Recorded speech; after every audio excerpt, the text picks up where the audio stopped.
Am I kicking this off? Is that it? You're kicking it off. Ask the officials to come up here, though. Bill.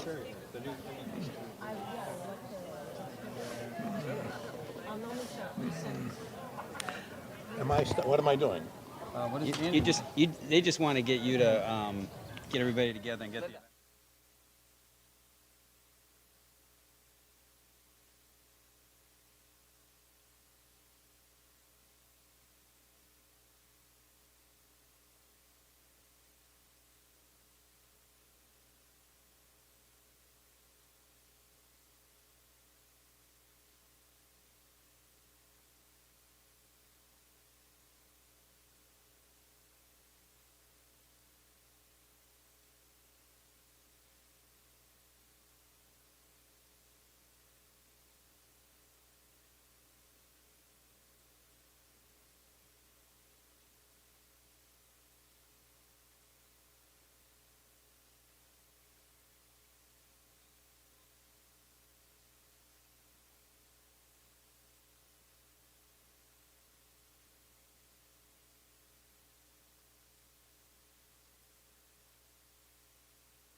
Welcome, everyone. Another great event for the city of Haverhill. Can you all hear me okay? We are so thrilled today to have with us the governor, the lieutenant governor, Secretary Kennealy, a lot of other state officials here, and to kick this program off. I used to live across the street on Observatory Avenue, and there was a church here, St. George's Church, primarily a Lithuanian church, but a lot of us Italians went also. One day on Observatory Avenue, my car let loose in an ice storm and came down here and came right down up the stairs of the church, opening the front door. The priest called me and said, "Jimmy, I've been trying to get you in here for years, but not like that." Well, I'm back again. When I lived on Observatory Avenue, one of the things that I thought about as a law student then, I wanted the American dream. I wanted to have my own house. And today, thanks to the efforts of this administration, thanks to the governor's efforts and the lieutenant governors, 12 families will live the American dream and have their own home.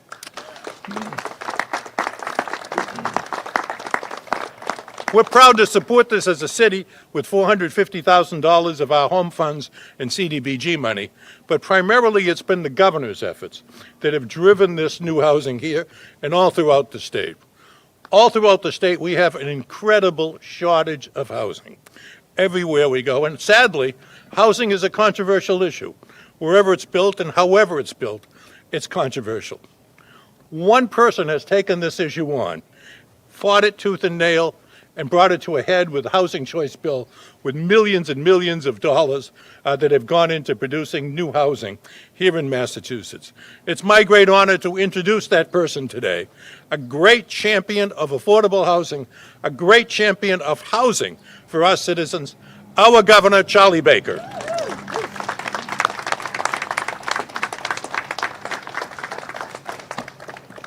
Well, after that introduction, Mr. Mayor, I think maybe I should just say thank you very much. And I hope you all have a really nice weekend. First of all, let me just say it's great to be back in Haverhill, and it's great to see you too, Mayor. I think the last time I saw the mayor was actually at another housing project that we did in Haverhill that we announced. This was during the pandemic, wasn't it? Harbor Heights, yes, right. You need good partners to make this stuff happen, and the mayor has been a terrific partner on housing initiatives here in Haverhill for as long as he's had the job. And we are thrilled to be back here once again, this time talking about the Mount Washington Homes development, which was made possible by the Commonwealth Builder Program through MassHousing. This program is designed to help low and moderate income families, especially in communities of color, build wealth through home ownership. Today we're here to announce our proposal to invest about half of Massachusetts' discretionary federal funding into a number of programs to help people, families, and businesses that are hardest hit by COVID-19. And that includes investing nearly $1 billion in proven, ready-to-go programs like the Commonwealth Builder Program to move Massachusetts residents forward and to realize that dream of owning their own home. Massachusetts has received a total of about $5.3 billion in direct aid through the American Rescue Plan passed by Congress and signed by the President earlier this year. It's part of a total of about $15.6 billion in federal funds that the Commonwealth's received throughout the pandemic that we have some amount of discretion over. It includes coronavirus relief fund dollars and supplements other funds that directly support other programs in areas like child care, transportation, and direct aid to cities and towns. These federal dollars are intended to support urgent COVID-19 response efforts, replace lost revenue, support immediate economic stabilization for families and businesses, and address unequal public health and economic challenges here in Massachusetts as a result of the pandemic. Now, throughout the pandemic, the federal government has provided significant resources to states through bills like the CARES Act and now the American Rescue Plan. In Massachusetts, we focused on efficiently and equitably distributing these funds to respond to the moves of the virus and to support our communities as they fought it. We've worked closely with our legislative and municipal partners to make this happen, and today we're continuing that approach with the most recent federal package with a special focus on communities and families who've borne the brunt of this pandemic. Last week, our partners in the legislature passed a bill creating a special fund for these federal dollars as we begin to work together to invest these resources across Massachusetts. Today, we're sending that bill back to the legislature with an amendment. While we're willing to agree to move this aid into a separate fund, we need to work together to get part of this funding out the door to start addressing the immediate needs we have in our communities across the Commonwealth. Today, we're laying out a proposal to invest $2.8 billion of these funds on immediate priorities that support an equitable economic recovery. The plan is aimed at supporting those communities and populations that have been hit hardest by COVID, like lower wage workers and people of color. COVID did not affect all our communities equally. The disproportionate impact has been driven by the fact that the virus hit communities of color the hardest. It's also based on other factors, like social determinants of health, including housing stability and food security, which were ongoing issues that were exacerbated by the COVID pandemic. As the economic recovery gets underway, it's vital that we continue to respond to these uneven events and maintain equity at the core of our efforts. Vaccinations here in the Commonwealth have exceeded 4 million of our residents, and now that we have COVID on the run, we can get back to normal and get back to work. But this is a critical moment in the economic recovery, and we believe government leaders should not and cannot slow down. We should move quickly to put these dollars to work for the people of Massachusetts and continue to build on the economic momentum that is currently underway. The plan we're filing today focuses on a wide range of priorities like housing and home ownership, job training, supporting our downtowns and Main Street economies, and investing in infrastructure. The goal is to power our economic recovery, making sure that all communities can share in that growth. $1 billion of this $2.8 billion plan is focused on housing. That includes $200 million that will fund housing production programs like the MassHousing Commonwealth Builder Program, and support more projects like this one here at the Mount Washington Homes development. Now, we launched the Commonwealth Builder Program in 2019, right? Yep.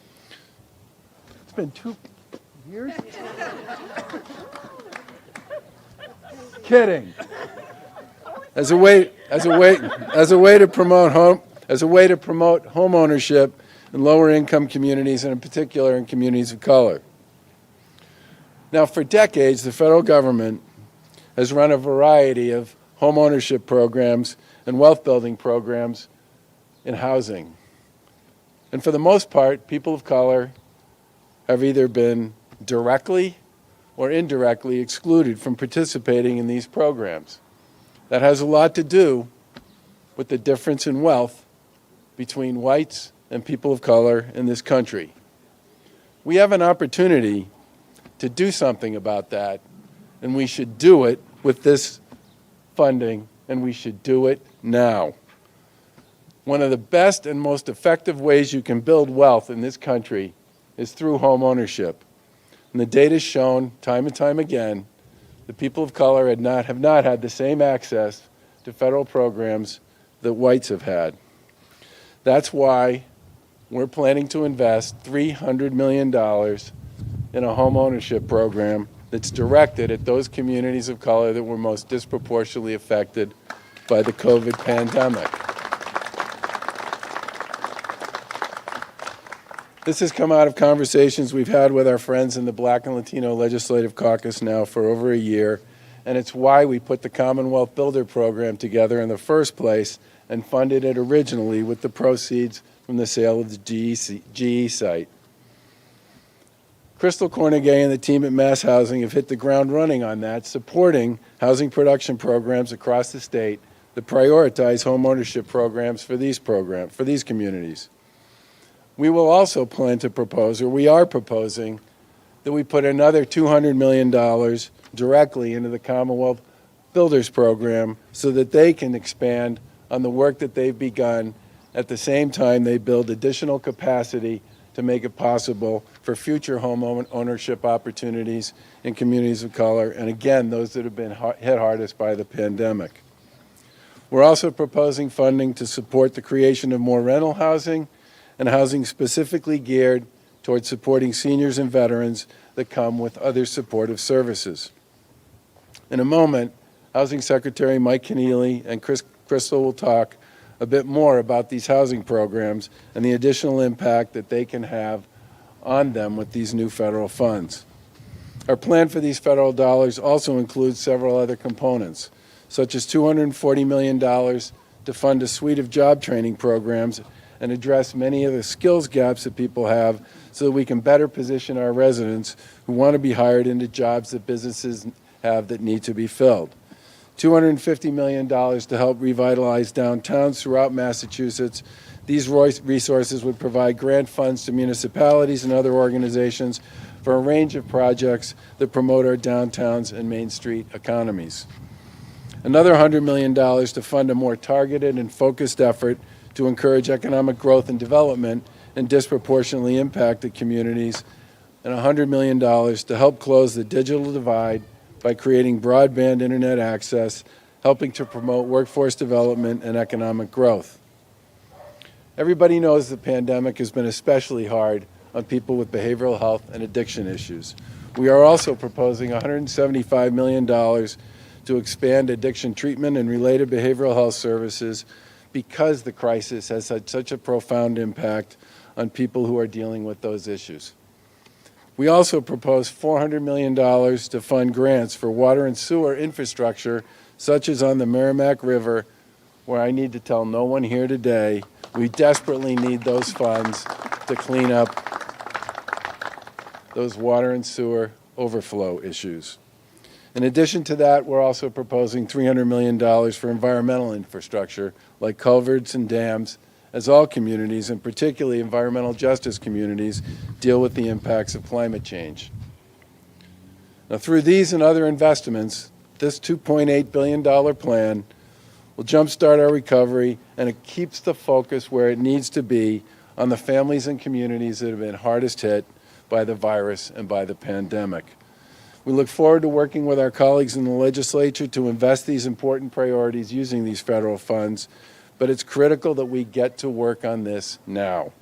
Many of these projects are time-sensitive and require a long planning process.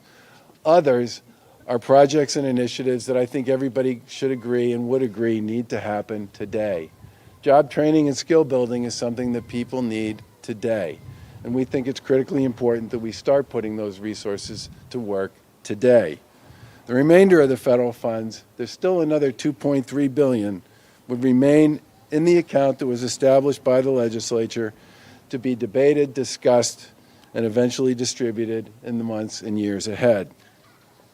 Throughout the past year, we've worked closely with our partners in the legislature and our partners in local government to make smart investments to fight COVID and help our communities recover. We look forward to continuing that approach with this new plan here today, so that as we emerge from the pandemic and promote our economic recovery, we ensure that all families, all communities across the Commonwealth have a chance to grow and thrive in a post-pandemic Massachusetts. And with that, I will turn it over to the Lieutenant Governor. Thank you.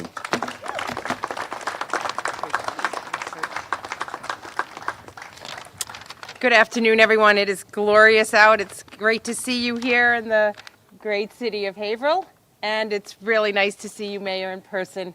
I just wish to take this opportunity to thank you and your colleagues and city government for all of your hard work over the course of this past year, keeping the people of your city safe. Thank you. I wish to also thank my colleagues in the legislature and at the Chamber of Commerce for doing your part as well. It's really great to see you all turn out today. They're all here. This comprehensive plan we are releasing today will invest $2.8 billion in priorities like housing, job training, downtown development, and local infrastructure, with a special focus on those who've been hit hardest by COVID. As the governor mentioned, we are filing this plan as an amendment to the legislation recently passed by the legislature, creating a special account for these funds. We look forward to working with our partners in both the legislature and in local government to deliver these crucial investments in support of our economic recovery, and specifically those places that have been hit hardest by the virus. One of the biggest priorities in the $2.8 billion plan is housing. In total, the plan invests about $1 billion in housing initiatives, including efforts to promote home ownership. As the mayor said, this is the American dream, and to create rental and supportive housing for vulnerable populations. These investments will be critical to helping lower-income people connect with better housing opportunities, build wealth, and share in our continued economic growth here in Massachusetts. The big investment in housing in this plan is another reason why we are excited to be right here today to celebrate the Mount Washington homes. I'd like to take a moment to speak about what these new homes mean for this neighborhood and for families who will make a home here and raise their families. And here in Haverhill, as you can see, there's a sign showing Bed and Roses Housing acquired what was once a dilapidated former church property, and I'm sure the mayor remembers that well as a younger boy. It was it was a lot that detracted from this neighborhood's vibrancy, and for many years it needed a better opportunity. And Bread and Roses breathed new life into this block, as you can see, transforming the property into 7 new affordable homes for working families. But even more so, the majority of home buyers at this site are single mothers, and this gives them the opportunity to own a home and to raise their children, and for them to be part of a neighborhood, for their children to play, have fun, come home, do their homework, listen to mom, and do it again and again and again. And to be part of something for them will set their future up to be even brighter. It gives them the solid foundation that they deserve and need to have. I want to congratulate all of the families here, and especially the moms who I'm sure had to work really hard and struggled a lot before coming to these places where they now call home. It's a great story, and we want to see more of this happen all across our Commonwealth. And that's what this Commonwealth Builder Program can do and will continue to do. These dollars are available to them. We want to replicate it everywhere. And we've already been at work in other cities, like in Everett. The neighborhood developers will use Commonwealth Builder funds to build 6 moderately priced townhomes for first-time homebuyers. In Jamaica Plain, the Jamaica Plain Neighborhood Development Corporation is constructing 8 family-sized condominiums on a formerly vacant MassDOT parcel. And in Roxbury, New Atlantic Development and Dream Development will build 12 new mixed-income homes, as well as affordable apartments and retail and commercial space on a vacant city-owned parcel. So turning these unproductive places into homes, mixed uses, more opportunities for family, more tax revenue to municipalities. It is a complete home run. Through this initial batch of Commonwealth Builder funding, we are creating 33 new mixed income homes, including 23 new homes affordable to first-time home buyers. The plan we are outlining today includes $200 million more in federal funds for the Commonwealth Builder Program, which would enable Chrystal and her team that's here today at MassHousing to have an even bigger impact for more communities all across our Commonwealth. There's no reason to hesitate. This is clearly where we need to direct our resources, and we have a team of people that have proven it can get done, and we are so grateful for your partnership and for your hard work ahead to make more of these possibilities real for more of the people of our Commonwealth. And with that, I'd now like to turn it over to our money guy, Secretary Heffernan. Thank you. First of all, thank you, Lieutenant Governor. First, I want to thank the Governor and the Lieutenant Governor for their tireless leadership and support in crafting this comprehensive plan to immediately put to use $2.815 billion in federal resources. I also want to recognize my fellow Cabinet Secretaries and their teams for their assistance and cooperation in developing this proposal. As we all know too well, COVID-19 has tremendously impacted residents across the Commonwealth, causing job loss, worsening an already difficult housing situation, and limiting opportunities for growth, especially for those neighborhoods of color and for people who are trying to climb up the economic ladder here in Massachusetts. But we have carried out this historic response to public health crisis as a team under the Governor and Lieutenant Governor's leadership. And this is while working closely alongside our colleagues in the legislature. This includes Chairman Mike Rodrigues and Chairman Aaron Mikowitz and the entire Ways and Means committees, with whom we enjoy a strong relationship and are in touch with almost on a daily basis. As we look ahead, it is critical that we all continue supporting the economic recovery by working together with a sense of urgency to distribute funding that will ensure that those hit hardest by COVID-19 receive the support they need as quickly as possible. Support for key priorities such as housing and home ownership, job training, downtown development, public spaces, and public infrastructure. We look forward to working with the legislature, municipalities, stakeholders across Massachusetts to put this plan into action. And it is my distinct pleasure to introduce a tireless advocate of housing and economic development. He happens to be the Secretary of Housing and Economic Development, Mike Kennealy.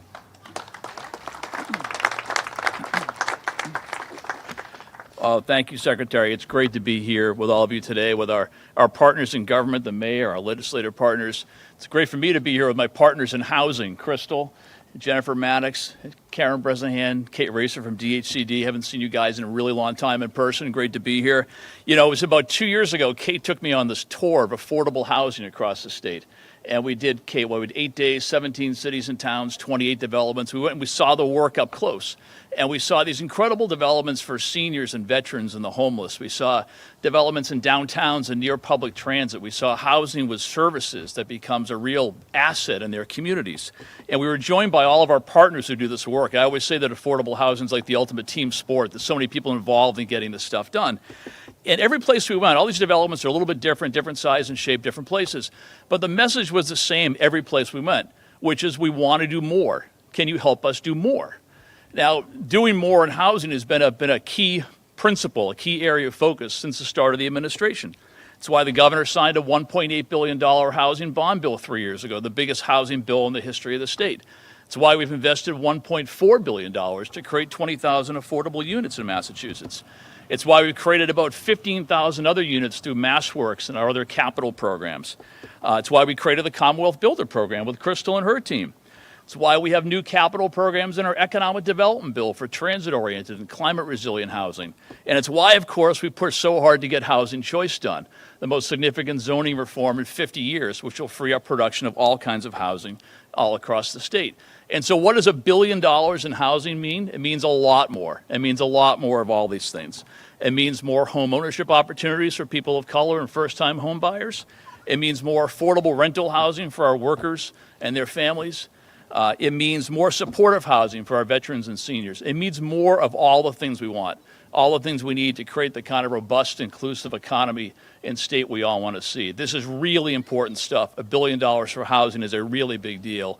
We look forward to working with our partners in the legislature to get it done. I mentioned that housing is a team sport, and I will say one of the great joys of doing this job the last 2.5 years has been getting to know the people that have worked for so long in Massachusetts to create this housing, Jennifer and Kate and Karyn and Chrystal and so many others. And I've learned that the folks who do this work are incredibly smart, they're incredibly committed, they're incredibly collaborative. A lot of them are pretty funny too. I think that must help in getting the work done. And all those things describe our next speaker, our great partner in housing, MassHousing Executive Director, Chrystal Kornegay. Thank you.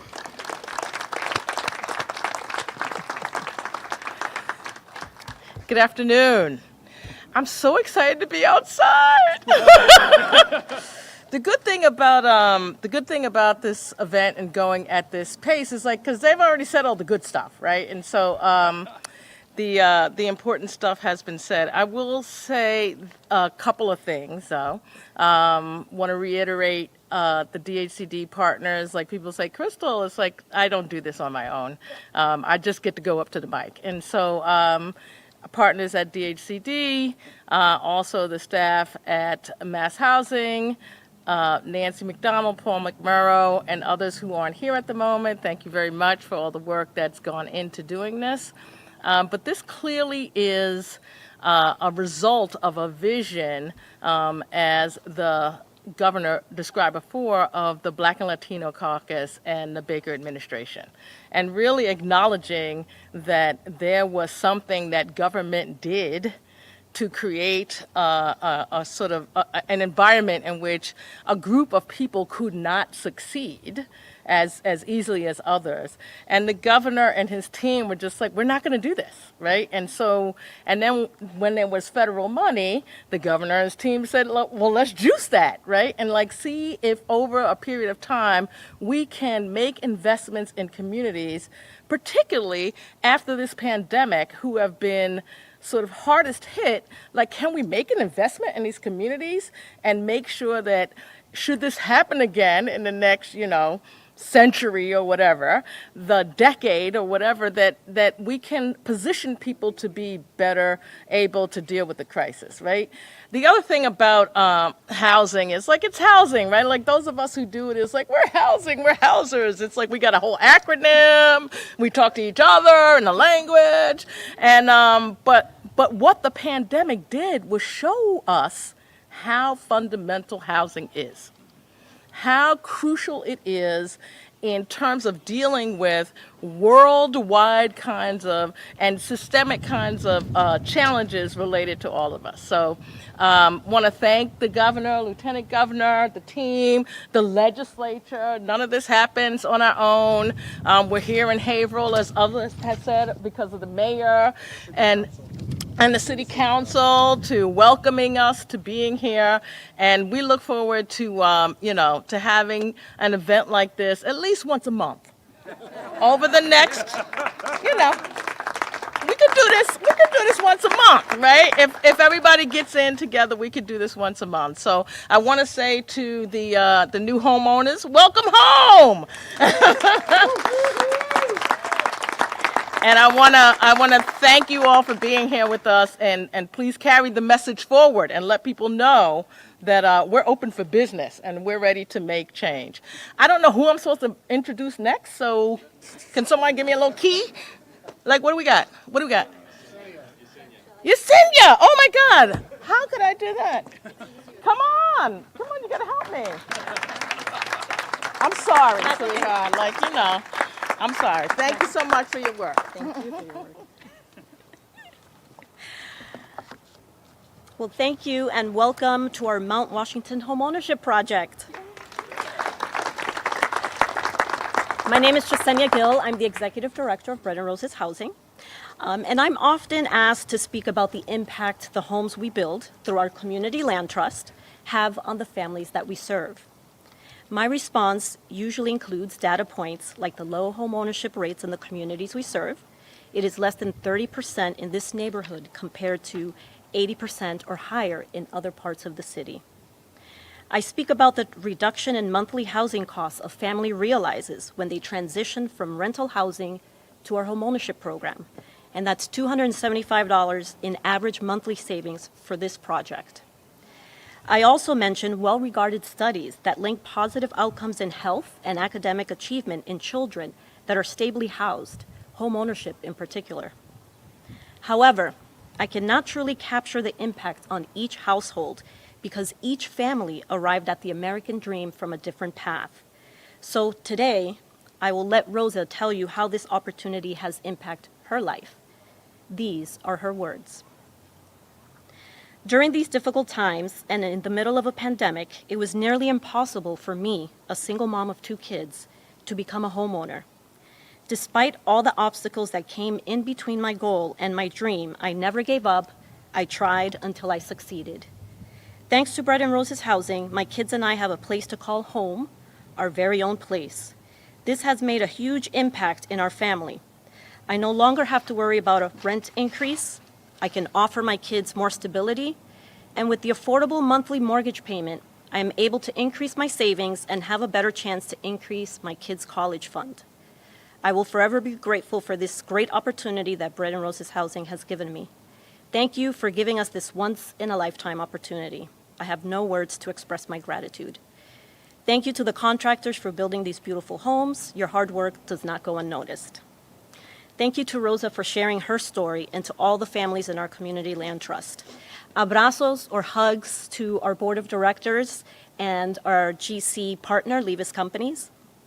In closing, I would also like to express my gratitude to the City of Haverhill, Mayor Fiorentini, Community Development Department, Planning, Zoning, City Councilors, Legislature, for their unwavering support for this project. I'd also like to thank Representative Vargas, who is not here with us today, for being a true champion in the City of Haverhill and always being present when and where he is needed. Due to time, I can't thank everyone, so I will forget a few. You know who you are. I thank you. I salute you.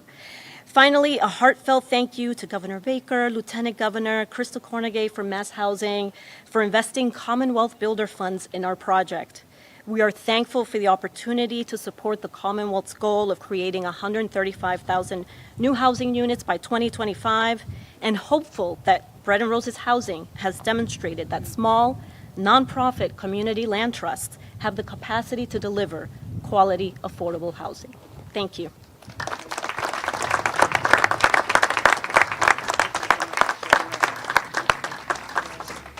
While I'm here, I also want to just take a minute to thank Secretary Maddox and her team.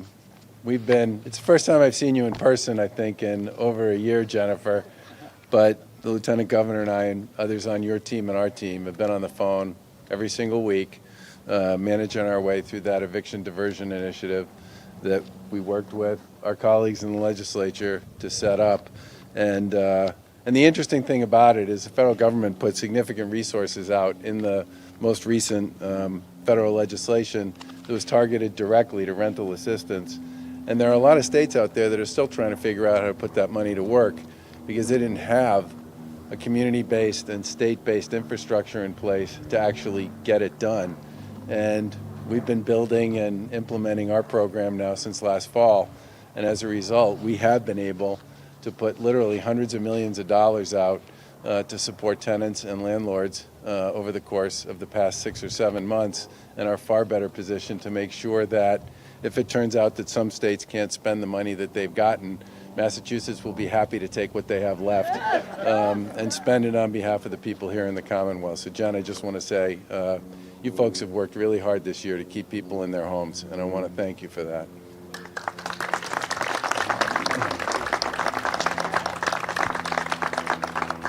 And I just want to say once again that Chrystal Kornegay, who I haven't seen in person in a very long time, did not let me down. And I'll leave it at that. Questions? Governor, the legislature has indicated it wants a say in how the full 5.3 is being spent. What's your argument why they can also move quickly to get this out the door? Well, I think fundamentally the point we're trying to make here is there are things that we believe need to start now. And if they want a place to start, we've given them one. Some of this will take a while, and we should all remember that these dollars do have an expiration date on them. Some of those expiration dates are in 24, some are in 25, and some are in 26. A lot of this stuff will take a while to get done. In addition to that, the resources associated with parks, the resources associated with job training and skill building, these are things that we ought to be doing now, because people need to find some of the skills that they need to jump back into the economy now. I think what we've proposed is a great way to launch the investments of that $5.3 billion, and I fully expect that the legislature will be interested in reviewing that, and we're happy to participate in a process to deal with the rest as well. You have the power to put that money out the door now. Will you, in the interim, while this debate about the bills goes back and forth? I think we're trying to pursue this in what I would describe as a good faith manner. They expressed an interest in creating the fund. We're supporting the idea of creating the fund, but we're also proposing legislation and appropriations in areas that I have to believe there's a fair amount of agreement on. Everything we've proposed is part of an existing program that the legislature has already signed off on in the past. All of this is building on stuff that is tried and true operating models and programs that people have plenty of experience with and know and understand. What we've really done is turbocharge a number of these programs by putting very significant resources into them, because we believe especially the investments in the communities that were hardest hit by COVID need to be made now. Folks in these communities are going to have a harder time getting back to work and a harder time getting back on their feet the longer we go thinking about how to spend this money. We didn't choose to spend all of it, we chose to spend part of it. And we chose areas that we believe the legislature will be every bit as interested in spending resources on quickly as we are. I can't tell you how many legislators have expressed concerns about the Merrimack River to me over the course of the past several years. This is a once-in-a-lifetime opportunity to solve that problem. And the Merrimack River creates more, the water and sewer infrastructure that feeds into the Merrimack River creates more raw sewage in public water than any other water or sewer system in the Commonwealth by a mile. And this is a great opportunity to do something about that. Governor, public health advocates are You put on a time, Matt. You can ask as many questions as you want. public health advocates were hoping that a piece of the federal funding, about $250 million they were hoping for, would go toward local public health departments, given sort of their experience of the pandemic. Yep. Did you consider that, given obviously what we're coming out of and the difficulties that they faced over the last year? First of all, they've been terrific partners all the way through this process and have been supported by both state and federal dollars every step of the way. And they've been great partners on our testing initiatives, our contact tracing initiatives, our vaccine initiatives. And I think that's a great example of an item that we would love to work with them and with local and with the legislature on to come up with an appropriate investment there going forward. All right, thanks everyone. This housing stuff needs to start now. Thank you very much.